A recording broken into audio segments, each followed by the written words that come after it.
SIR जो है वो एक बहुत ही जरूरी कार्रवाई है। देखिए, इस देश में संवैधानिक संस्थाएं किस तरह से काम करना बंद कर चुकी हैं और इलेक्शन कमीशन उसका एक ज्वलंत उदाहरण है। देखिए, हर एक समय इनको कोई मुद्दा बनाना होता है। इतने इशूज हैं जनता के जिसके लिए हम लोग आते हैं। ये एसआईआर भाजपा की साजिश है। कांग्रेस ने भी अपने टाइम पे, अगर आप पता करें, 20-25 बार ये करी हुई है कार्रवाई। हम एक भी व्यक्ति को डिनाई नहीं कर सकते मतदान के अधिकार को। ये रिवीजन पहले भी 2003 में किया गया था, ये पहली बार नहीं हुआ। देश में वोट की समीक्षा होनी चाहिए। इतने शॉर्ट टर्म में ये गरीबों का नाम काटने की साजिश कर रहे हैं। नमस्कार, दर्श न्यूज देख रहे हैं आप और मैं हूं आपके साथ स्नेहा मनोज। देखिए, संसद में मॉनसून सत्र का आज 8वां दिन है और आज भी स्पेशल इंटेंसिव रिवीजन यानी एसआईआर की प्रक्रिया को लेकर के जबरदस्त तरीके से हंगामा देखने को मिला है। संसद के बाहर जो तमाम विपक्षी गठबंधन की जो पार्टियां हैं वो इकट्ठा हो गई हैं और ऐसे में खूब नारेबाजी जो है वो देखने को मिल रही है। साफ तौर पर एसआईआर को लेकर के विरोध जताते हुए नजर आ रहे हैं। एसआईआर को विपक्ष की तरफ से वोटबंदी का भी टैगलाइन दिया गया है और साथ में हाथों में बैनर और पोस्टर लिए जबरदस्त तरीके से हंगामा संसद के बाहर करते हुए नजर आ रहे हैं। तस्वीरें भी सामने निकल करके सामने आ रही है जहां विपक्ष के तमाम नेता जो हैं वो इकट्ठा हो गए हैं और साथ ही एसआईआर की प्रक्रिया को लोकतंत्र के खिलाफ बता रहे हैं। तो दूसरी तरफ जो सत्ता पक्ष के जो तमाम नेता है वो एसआईआर पर स्पष्टीकरण देते हुए नजर आ रहे हैं। आपको बताएं कि भाजपा की कंगना रनौत इस पर क्या कुछ टिप्पणी करते नजर आ रही है। इसके अलावा जेडीयू के संजय कुमार झा का क्या कुछ कहना है, आपको सुनाते हैं। विपक्ष लगातार एसआईआर एक्सरसाइज को लेके सदन यहाँ बाहर प्रोटेस्ट कर रही है, कैसे देखते हैं आप? एसआईआर जो है वो एक बहुत ही जरूरी कार्रवाई है जो कि हर सरकार करती है। कांग्रेस ने भी अपने टाइम पे, अगर आप पता करें, 20-25 बार ये करी हुई है कार्रवाई। अभी जो शायद मुझे जहां तक अनुमान है अभी बहुत सालों से ये हुई नहीं है, तो इसकी तो हमें खुद डिमांड करनी चाहिए आगे से सरकार से कि इस तरह के कौन इस देश के नागरिक है, कौन जो है बाहर से घुसपैठिए आके यहाँ बसे हुए हैं, किस किस को जो है यहाँ पे वोट देने का अधिकार नहीं है, किसको अधिकार है। तो अगर ये पता करती है सरकार और जो कि एक संवैधानिक काम है जो करे, तो उसमें इनको क्यों इतनी तकलीफ हो रही है? उनका कंसर्न है, कह रहे कि ट्रांसपेरेंसी नहीं है, कहीं ना कहीं डुप्लीकेशन की करने की वो कर रहे हैं। नहीं, ट्रांसपेरेंसी के लिए ही ये काम जो है वो सरकार कर रही है। प्रोटेस्ट कर रहा, आज भी प्रोटेस्ट कर रहे, कह रहे सदन नहीं चलने देंगे इसमें। देखिए, हर एक समय इनको कोई मुद्दा बनाना होता है। इतने इशूज हैं जनता के जिसके लिए हम लोग आते हैं। बिहार में डोर टू डोर सर्वे करके जो स्पेशल इंटेंसिव रिवीजन है वो किया गया है। ये रिवीजन पहले भी 2003 में किया गया था, ये पहली बार नहीं हुआ है।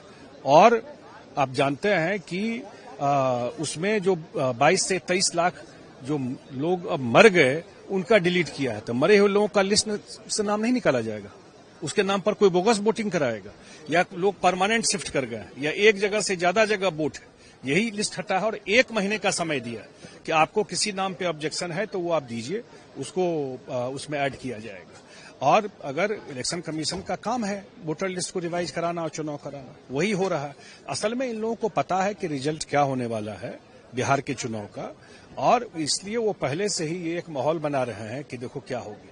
तो वही जैसे कि वो संविधान खतरे में है बोलते थे, वही काम अभी कर रहे हैं। दूसरी तरफ बिहार में चल रही एसआईआर की प्रक्रिया को लेकर के जमकर हंगामा देखने को मिल रहा है और ऐसे में तमाम विपक्ष के जो नेता है वो एसआईआर की प्रक्रिया को लेकर के लगातार सवाल उठाते हुए नजर आ रहे हैं। एसआईआर की प्रक्रिया को भाजपा का भी साजिश बताया जा रहा है। इसके अलावा इलेक्शन कमीशन पर भी जबरदस्त तरीके से हमला बोलते हुए नजर आ रहे हैं। दूसरी तरफ बिहार में जिस तरीके से कुत्ते और ट्रैक्टर का निवास प्रमाण पत्र बनाने की जो खबर निकल करके सामने आई थी, उस पर भी जबरदस्त तरीके से विपक्ष के जो नेता है वो हमलावर होते हुए नजर आ रहे हैं। और ऐसे में आरजेडी के सुधाकर सिंह, इसके अलावा सीपीआईएमएल के राजा राम सिंह, क्या कुछ कहना है उनका, आपको सुनाते हैं।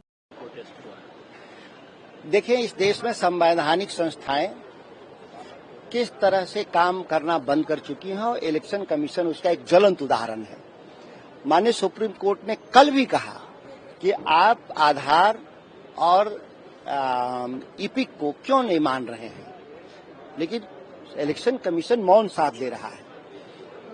1 तारीख को डिस्प्ले करेंगे, 22 लाख लोगों की मृत घोषित किया, जिसके मैं सबूत सहित वीडियो दिखाया, जिस पर माननीय सुप्रीम कोर्ट ने कहा भी है कि अगली तारीख पर हम इस बात को गंभीरता से इसको विचार करेंगे। दूसरा ये है कि जो अस्थायी रूप से कह रहे हैं कि ये शिफ्ट कर गए, जैसे आप मीडिया के बंधु हैं, दिल्ली चले आए अपने काम काज को लेकर के, लेकिन आपका मत देने का जो अधिकार है वो बिहार में रहना चाहिए, जो लोगों की मांग है। और इलेक्शन कमीशन कह रहा है कि नहीं, आप यहाँ नहीं वोट दीजिएगा, आप जाइए दूसरे जगह, जहाँ मर्जी है वहाँ चले जाइए। तो इस तरीके से जो व्यवहार है इलेक्शन कमीशन का, वो अपने आप में दुखद है और अपने को स्वतंत्रता की आड़ में वो सबसे ऊपर समझ रहे हैं। आखिर वयस्क मताधिकार का क्या होगा? वयस्क मताधिकार ही अंतिम सत्य है लोक जनप्रतिनिधित्व अधिनियम में।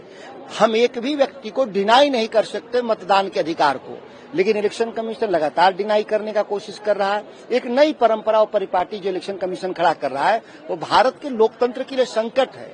मैं मानता हूं कि ये आफत काल है। अगर हम लोग संयुक्त रूप से इस बात को नहीं लड़ेंगे तो फिर लोकतंत्र धीरे धीरे कमजोर हो जाएगा। बिहार के वोटर आईडी के निर्माण में अभी जो एसआईआर चल रहा है उसमें एक डॉग कुत्ते को सर्टिफिकेट दिया गया है आवासीय, और सोनालिका ट्रैक्टर को। तो यही है बिहार का एसआईआर। इसीलिए हम इस मांग पे अड़े हैं कि ये एसआईआर भाजपा की साजिश है, इसको रद्द किया जाए और पार्लियामेंट में इस पर खुल करके चर्चा हो। देश में वोट की समीक्षा होनी चाहिए। इतने शॉर्ट टर्म में ये गरीबों का नाम काटने की साजिश कर रहे हैं, महिलाओं का नाम काटने की साजिश कर रहे हैं, ये साजिश कर रहे हैं प्रवासी मजदूरों को हटाने का, और देश के मेधावी नौजवानों का नाम काटने की साजिश कर रहे हैं। इसीलिए हमने कहा है कि एसआईआर को वापस लो और पिछला वोटर लिस्ट उसमें मामूली करेक्शन हो सकते हैं। कोई नहीं कह रहा है कि मृतकों को वोट दिलवाओ।